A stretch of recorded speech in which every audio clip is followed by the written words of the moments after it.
2 decades ago, Tanzania welcomed a musical icon and pioneer of Bongo Flava genre, Lady Jaydee, also known as the Queen of Bongo Flava. She stands out as one of, if not the most accomplished female artist in Bongo Flava history, having won over 30 awards both locally and internationally. Remarkably, she was the first Tanzanian female artist to be inducted into the prestigious Bongo Flava Hall of Fame. Ni vitu ambavyo sifanyi mchezo navyo kushindanishwa na dada zangu kama Jaydee, Raisi, kwa sababu nikutaka kuitukana tasnia. Leo sisi tuko hapa kwa sababu wao walisacrifice kuna baadhi ya vitu. Wewe ndiye mmoja wa wanamuziki ambao wamepata tuzo nyingi sana. You have like what, 35 awards? Over 30. Over 30. Unapozungumzia madada wakuu wa muziki Bongo Flava, utamweka Raisi, utamweka na Lady Jaydee. Yani huwezi kukwepa hiyo sehemu. Kwanza mimi I respect her kwa sababu ni mtu ambaye alianza katika wasanii wa kike walioanza mwanzo kabisa kwenye Bongo Flava. Ilikuwa ni Jaydee. The guest I have in studio is one that I have idolized for a while. So when she walked in, I didn't want her to know that I'm her fan. So I was really cool and calm, shaking her hand. And you know, I discovered that she's just one of the most humblest people ever. And I'm really excited to have her in studio. Lady Jaydee, karibu sana. Asante. Jaydee is one of our legendary artists hapa Tanzania, and she will forever live on kwa sababu of her talent. Jaydee mimi nasema yeye ni queen, si ndio? Kwa sababu yeye ni queen leo, zile heshima zetu inabidi tunafanya kwa kusimama. Jaydee mwashakae. Sasa leo inabidi tunapiga makofi ya heshima kwa Jaydee hapo. Leo tunasimama. Give it up kwa Jaydee kwa miaka 25 ya game. Lady Jaydee's voice is magical and she has a unique ability to connect with her audience through powerful performances and songs. Vipo kila siku bilio mlosema mlotenda na sahau nasonga mbele mangapi yamesemwa mangapi nimeona. Asante sana. Sauti nyororo kweli kweli. Asante. So who is Lady Jaydee? This documentary will delve into her remarkable musical journey, examining her influence, legacy and personal story. We will also cover her highly publicized beefs with industry heavyweights, many of whom were once close friends. These include her conflicts with Clouds Media, her former employer, which escalated to legal battles. Alafu kesi iko mahakamani na haturuhusiwi kuongelea hicho kitu. Kwa hivyo inabaki tu hivyo. Inabaki hivyo mpaka itakapomalizika kesi. Kama itamalizika. Her well-known disputes with Tanzanian rapper Moto that even prompted a presidential intervention. Nataka tumuongele Lady Jaydee kidogo. Miaka ya nyuma kulikuwa kuna ugomvi mkubwa kati yenu nyinyi wawili. Yaani hadi kama ilileta tabaka hivi. Kulikuwa kuna watu wa huku na watu wa huku. Na vitu vingine vingi sana vikaibuka hapo katikati kwa sababu ya wewe kutokuwa rafiki yake yeye. Mimi nataka kujua ilikuwaje mpaka mkarudisha urafiki. Her feud with Bongo Flava legend Moto, with whom she once collaborated on the 2008 hit song Anita. Lakini kama mtu amekukosea wa kwanza, hata kama ni mkubwa, alipaswa yeye Lady Jaydee aje aniombe msamaha mimi. Lastly, we will reflect on the tweet that ignited tensions with another prominent singer of our era, Raisi. Jaydee akaandika hivi, she is bitter. Bitter maana yake unajua nini? Yani ana hasira fulani yani. Ushanifahamu vizuri Huwa anipendi toka zamani. Now, let's get started.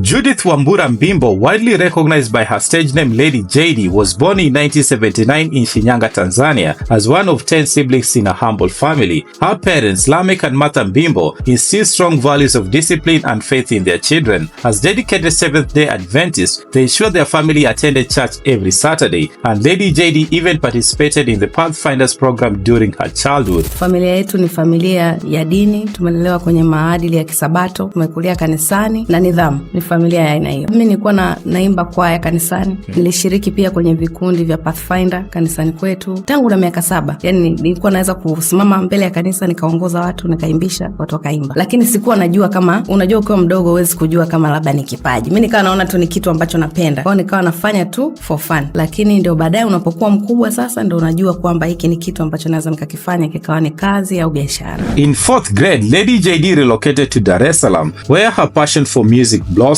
After completing elementary school, she enrolled in Zanaki Secondary School. It was there that she began taking music seriously. Although she is now celebrated for her angelic singing abilities, her journey started in the world of rap, where she drew inspiration from renowned female American rappers like MC Lyte and Da Brat. She has actually dropped a few rap songs over the years. You ain't got a job, Craig, it's Friday, so it's my way. After completing high school, Lady Jaydee made the bold decision to drop out and start hustling. Her first job was selling sculptures at a hotel called Tembo Sculptures. She also worked as a promotional model for a cigarette company based in Zanzibar, but she soon realized that her passion lay elsewhere. Kwa nimeshafanya kazi zingine za kuajiriwa kabla sijawa Lady Jaydee. Ulisomea chochote pengine? Wala haso tu. Haso tu. Dunia imenifundisha maisha. Baada ya kumaliza form 4 ulienda chuo chochote?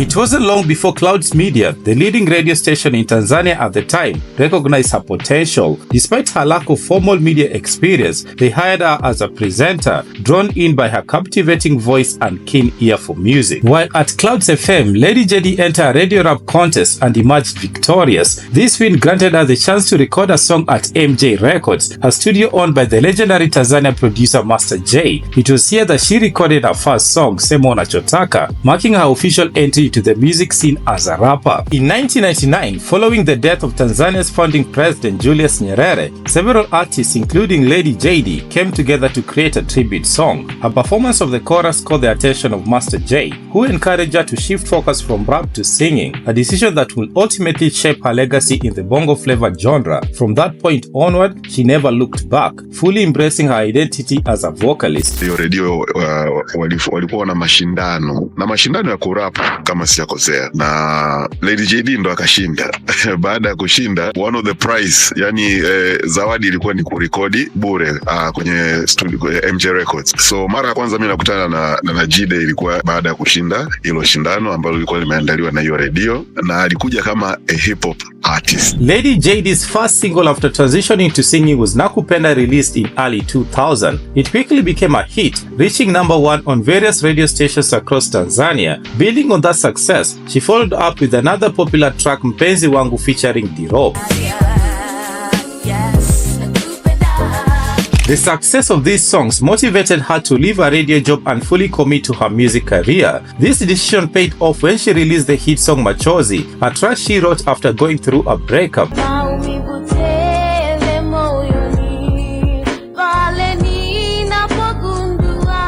Kupelekea kuandika Machozi. In February 2000, Lady Jaydee made history by becoming the first Tanzanian female artist to launch a solo album titled Machozi, which was packed with hits.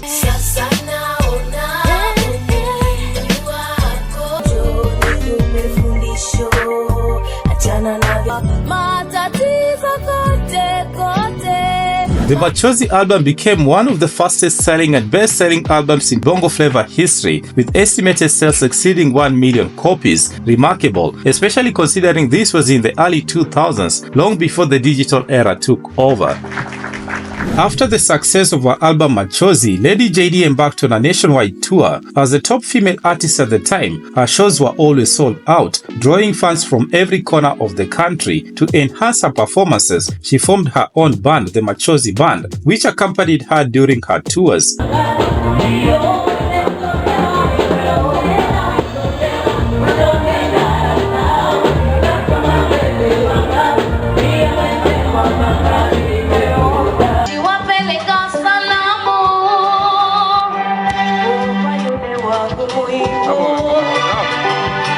By this time, Lady Jaydee had become the most sought-after female artist in Tanzania, with every leading musician eager to collaborate with her. Between the release of the Machozi album and 2003, she produced a string of hit songs and worked with notable artists such as AY and Professor J.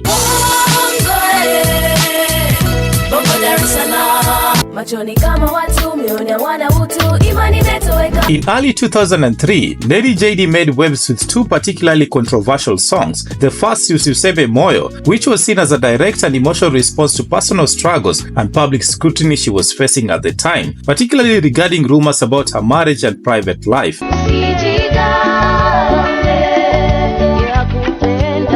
Usiseme Moyo was the first Lady Jaydee track I ever heard. This is partly because bongo music began making its mark in the Kenyan market during that period. Artists like her, TID, MB Dog, Gracie and Dully Sykes were at the forefront, paving the way for future generations. The second track that stirred conversations that year was Wanaume Kama Mabinti featuring Mwana Efe. In this song, she boldly addresses men who exhibit what she perceives as ladylike behavior, particularly younger men who seek relationships with older women. Ironically, she herself is now dating a younger man, something we will delve into later in the video.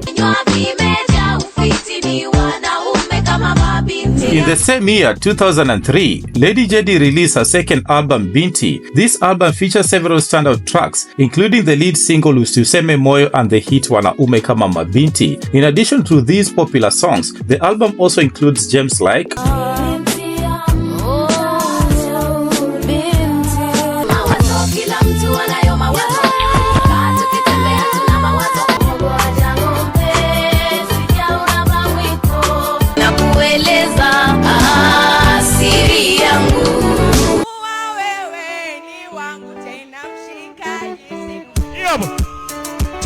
Tusimame sasa. Nakuambia kwa kuwa wewe ni wangu na mshikaji siku nyingi. Nakueleza siri yangu inayohusu maisha yangu inayosumbu. Piga kelele. Sema tega sikio kwa makini nikueleze. Hakuna. Interestingly, what many fans including her religious followers may not realize is that Siri Yangu is essentially a compilation of song titles from her first two albums, Machozi and Binti. Okay, sasa hii ni sanaa ya kuunganisha title ya nyimbo zangu zilizoko kwenye album ya Machozi na album ya Binti. Yaani huu wimbo nimetaja tu majina ya nyimbo za album mbili. Kuna aliyeniomba nimpatie Pumziko. Pumziko ni wimbo. Niliyempenda nilimwambia nakupenda. Nakupenda ni wimbo wangu wa kwanza, single wangu wa kwanza. Na nililia Machozi kwa yote alionitenda. Machozi ni wimbo. Aliyenichosha nilimwambia waweza kwenda. Waweza kwenda ni wimbo. Wimbo ndio ya. Kuna aliyenifanya mapenzi yakanitatiza. Kuna wimbo kwenye album Machozi unaitwa Tatiza. Niliyomkosea niliona umuhimu wake featuring Juma Nature.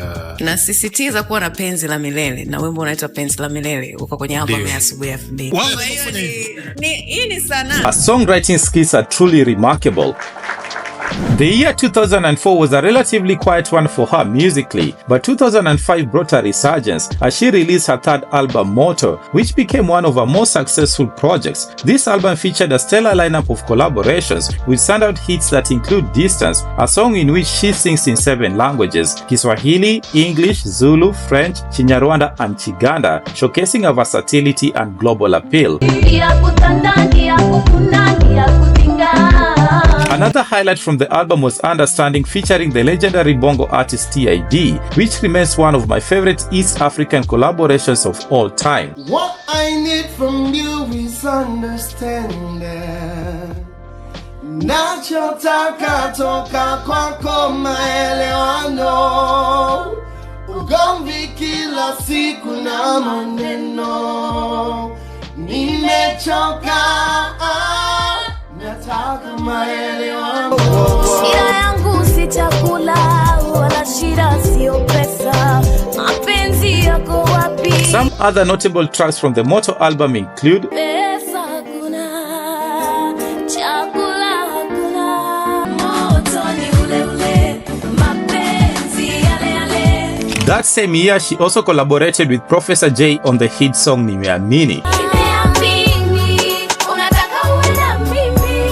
With 3 successful albums and a busy schedule of performances, Lady Jaydee decided to settle down in 2005, marrying popular Tanzania radio presenter Ghana G. Habash. However, their marriage faced challenges, and in 2014, she filed for divorce, which was granted in February 2016. She stated that her reason for divorce included infidelity and alcoholism on his part. Lakini ukizungumza kuhusiana na mapenzi, Jaydee iko wazi kwamba ulitengana na mume wako. Ningependa unieleze kuhusiana na hali iko vipi sasa hivi, maisha yako binafsi ukiwa mwenyewe. Hatukuelewana, kila mtu akashika njia yake.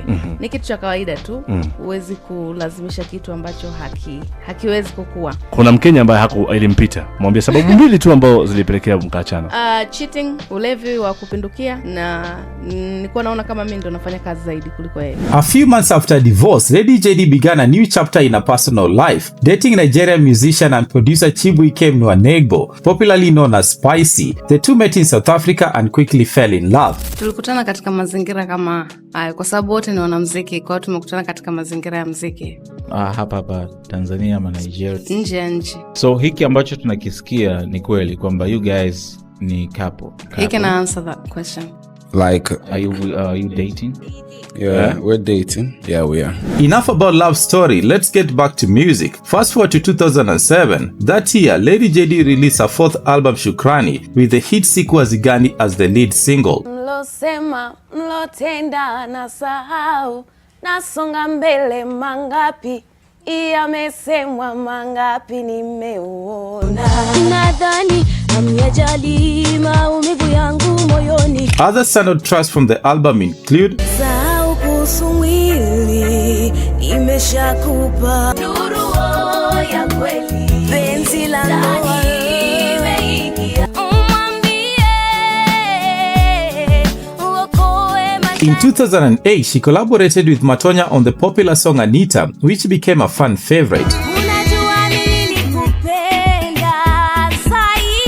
However, years later, their relationship soured, leading to a public feud. The tension escalated when Lady Jaydee shared a photo on social media that Matonya interpreted as a personal attack. Ni picha ambayo ilitumwa kama mlevi aliyelala.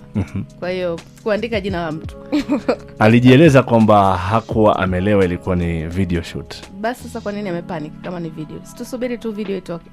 Sasa amekuwa kizungumza maneno fulani ambayo yanaonekana kama ya hasira sana kwake. Je, mmejaribu kutafuta tofauti kati yako wewe na Matonya? Hiyo ni yeye sasa kuzungumza, kwa sababu mimi sijazungumza kitu chochote cha hasira. Mimi nimepost picha tu. Yeye aka overreact. Okay, unafikiri kwamba unastahili kumuomba radhi, yani pole? Kwa sababu gani ya kupost picha ambayo ni video? Si video itaonekana kwenye TV, kwa nini niombe radhi? Lakini anasema labda kama ulimponda, kama ulikuwa unafikiri kwamba yani humjui, yani kama ambao ulikuwa umfahamu. Hayo ni mawazo yake. Lakini kama mtu amekukosea wa kwanza, hata kama ni mkubwa, alipaswa yeye Lady Jaydee yeye aje aniombe msamaha mimi. Lakini labda kwamba wa Tanzania hatuna hiyo dhamira ya kuomba msamaha. Ndio kitu ambacho kinatushinda. Lakini ingekuwa ni mzungu au ni mtu mwingine ambaye ana akili timamu, asingeogopa kumwomba mdogo wake msamaha, kumwomba radhi kwa kile ambacho amekifanya. Kwa hiyo mimi sikuwa na haja ya kumtafuta Lady Jaydee. Zaidi nasema nampenda na mimi nimemsamehe na niko tayari kufanya naye kazi nyingi zaidi kwa baadaye pia. Between 2009 and 2011, Lady Jaydee was involved in some of the most memorable collaborations in East African music.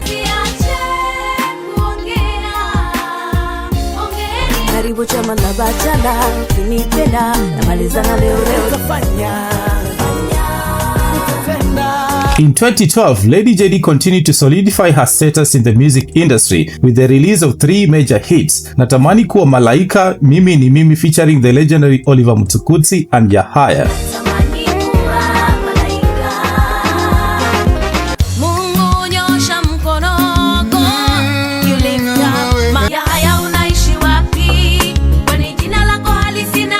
The song Yaya is particularly interesting. It was inspired by a friend whose behavior mirrored that of the song's main character. While Lady Jaydee has chosen to keep the friend's identity private, she has confirmed that he is aware that the song was about him. Wimbo kama Yahaya sio wimbo hata wa mtu ambaye nilikuwa nimegombana naye, lakini ni rafiki yetu, tuko kwa mazingira ya kawaida vile maisha yake yalivyokuwa anaishi, wimbo ukatokea. Kwa hiyo sio kitu personal, wala sikuwa na muattack, lakini mimi nilikuwa nafanya kazi yangu. Kwani ambaye ulitumia mfano wake kwenye Yahaya alikuja kugundua kama ni yeye alichana? Alikuwa anajua kwa sababu sisi ni marafiki, alafu wote tunamjua yule jamaa yuko hivyo na huwa tunazungumzia kuhusiana na tabia ilivyo.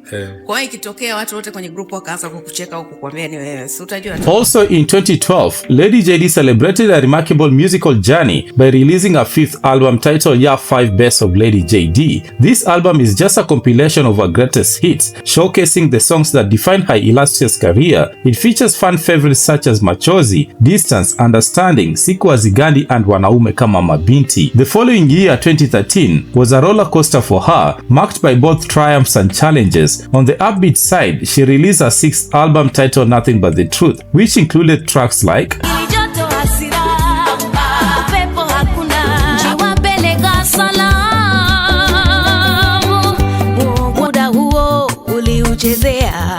pesa hizo ulizichezea. Tell him I love you, tell him I need you. Another highlight that year was her appearance on Coke Studio Africa Season 1, which aired from late 2013 to early 2014. During her time on the show, she performed some of her most beloved songs, including Joto Hasira and Yahaya. She also had the honor of collaborating with the renowned Malian artist Salif Keita, resulting in the creation of the song Africa.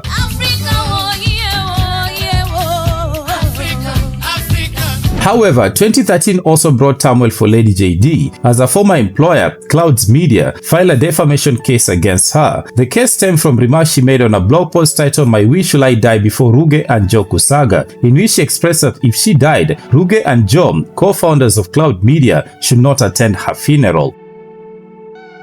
This legal dispute had a profound impact on Lady Jaydee, causing more harm to her career than to Clouds Media. The company, which was the leading media outlet in Tanzania at the time, stopped playing her songs, leading many other Tanzanian artists to distance themselves from her. They feared that their own songs might not be played on Clouds Media, or that they would miss out on the numerous concerts organized by the company each year. Mwana Ife, a close friend of Lady Jaydee, became embroiled in the conflict when he performed at a Clouds Media concert, which was particularly hurtful to Lady Jaydee, as she had a show scheduled in the same area on the same night. This act of betrayal ignited a feud between them that lasted until 2018. This dispute was only resolved after former Tanzania President Jakaya Kikwete intervened, urging both parties to reconcile for the greater good of the Tanzania entertainment industry. Mwana FA ni mshikaji wako wa karibu sana kwa miaka mingi sana, tunafahamu. Je, kuna tofauti kati yenu ama? Naomba nisimzungumzie, siko comfortable Kwa nini?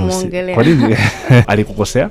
Sikuridhishwa na yaliyotokea kipindi ambacho mimi nilikuwa na fight na watu wengine, alafu akawekwa katikati ya hiyo fight. Na hamjawasiliana labda kutafuta mshikaji wako, rafiki yako karibu, umetoka naye mbali. Haujafikiria rafiki tena haupo? Nafikiri alinitafsiri vibaya, akaniingiza kwenye equation. Alikuwa na shida na media house moja na marehemu Ruge Mutahaba. Kwa hiyo kwa sababu mimi nilikuwa rafiki na marehemu Ruge, yani tulikuwa tunafanya biashara, nafikiri yeye kwa sababu ya uswahiba wetu kwake ni kwamba kama hapatani na mtu easily mimi natakiwa nikosane naye. Hivyo ndio jinsi ambavyo, lakini mimi siko hivyo.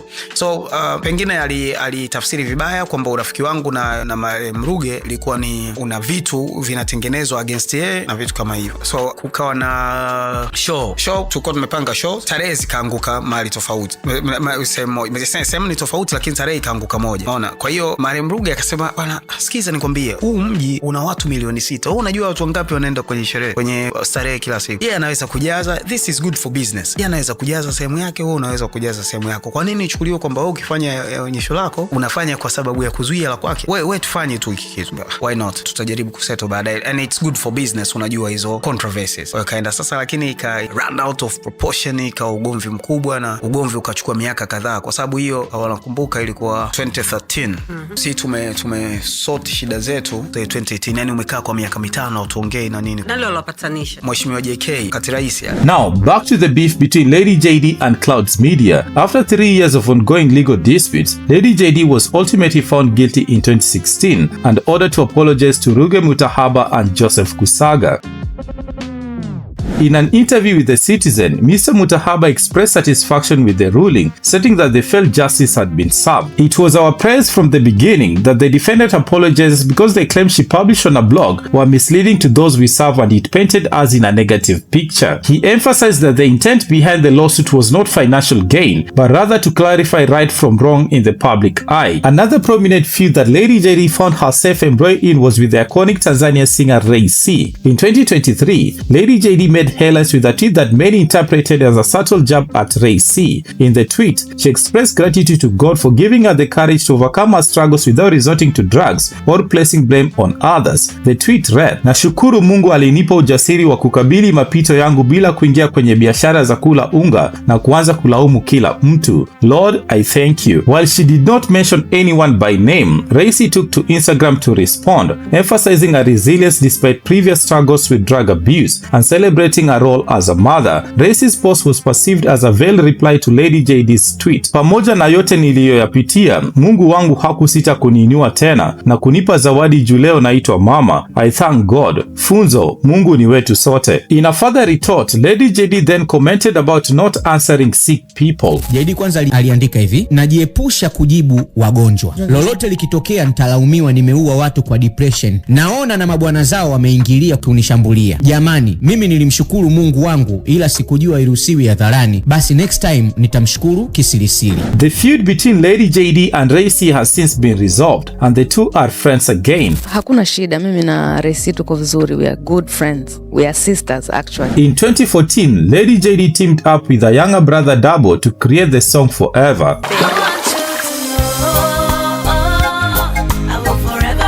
The following year, in 2015, fans were taken by surprise when Lady Jaydee announced her permanent move to Germany, expressing her frustration with the Tanzanian media and societal judgment. She said that Tanzanians take pleasure in gossiping about others and laughing at their downfall. For now, I stay in a hotel in Germany. I haven't found a house yet. However, I have relatives and friends in the country that can accommodate me. The most important thing is to stay far away from people who make merry when one is passing through a turbulent. Everyone turns into a foe when success follows you. They nonetheless pretend to be very friendly and hang around you all the time. Woe unto you if tables turn on you. They will flee away from you and badmouth you at the top of their voices. Life is unpredictable. Despite rumors suggesting that Lady Jaydee, once regarded as the richest female artist in East Africa, was broke and considering selling her properties, she quickly put those claims to rest. After taking a break from the limelight, Lady Jaydee made a triumphant return in 2016 with the catchy comeback single Din Din Di, which delighted her fans who had longed for her music.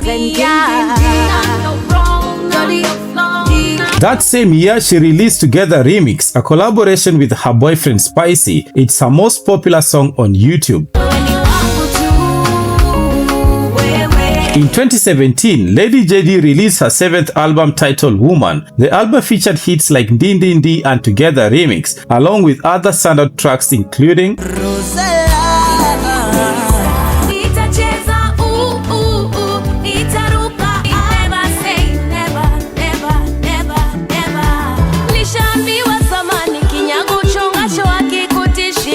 Though often overlooked, Nasimama remains one of my personal favorites from her discography. Musically, 2018 was a quiet year for Lady Jaydee, but things began to pick up in 2019. Between 2019 and 2020, she released and featured in several songs, including Baby, slow down, down, down. I don't care what I say, my dear. Hapo tu mala aya kuolewa nitarudi nyumbani. I wanna stay by your side, walk by your side. In 2020, she proudly celebrated 20 years as a Bongo Flava musician. It was a significant milestone for her career, marked with celebration and reflection on her journey in the music industry. Hii keki ambayo iko hapa na ni kusherekea miaka 20 ya dada mkubwa Lady Jaydee. Kwanza kabla ya mengine yote tuiangalie keki yenyewe imeandikwaje na ikoje.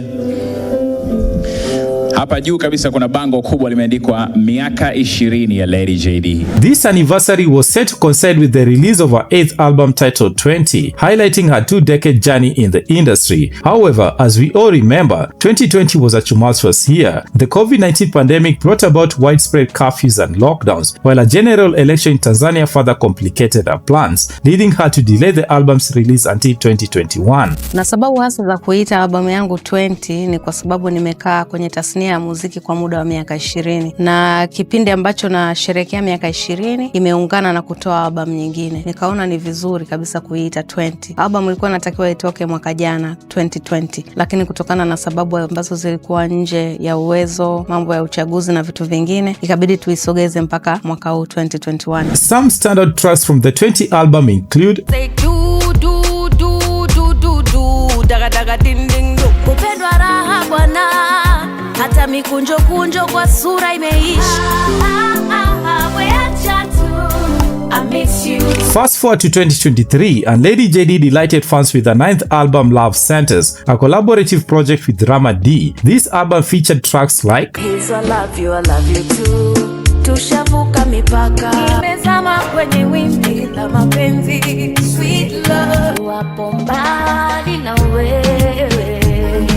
2023 also marked her role as a coach on the inaugural season of The Voice Africa, a pan-African singing competition. In this capacity, she mentored emerging talents from across the continent, helping them hone their skills and achieve their dreams. She worked alongside other prominent coaches, including Yemi Alade from Nigeria, Arthur Loko from Cameroon, and Awilo Longomba from Congo. In 2024, Lady Jaydee took a step back from her usual musical intensity, but still blessed us with the gospel song Hakuna.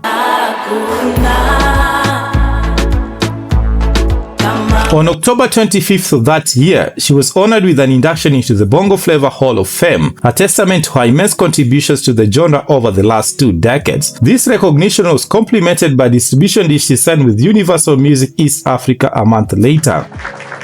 As 2025 rolled in, Lady Jaydee celebrated a major milestone, her 25th year in the music industry. To mark the occasion, she released a new song titled Po Po. So let's say po, po, bari-ari-ari. On June 12th, she also launched her much-anticipated book, Diary ya Lady Jaydee, offering fans a glimpse into her life and career. The next day, on June 13th, she threw an impressive concert named the Silver Concert to celebrate her 25 years in the industry. The event featured a lineup of A-list artists, including TID, AY, Patricia Hillary, and her former stepdaughter Malkia Karen. Silver, Lady Jaydee's 9th and final album as of the making of this video, was unveiled on June 20th. The album is packed with musical gems.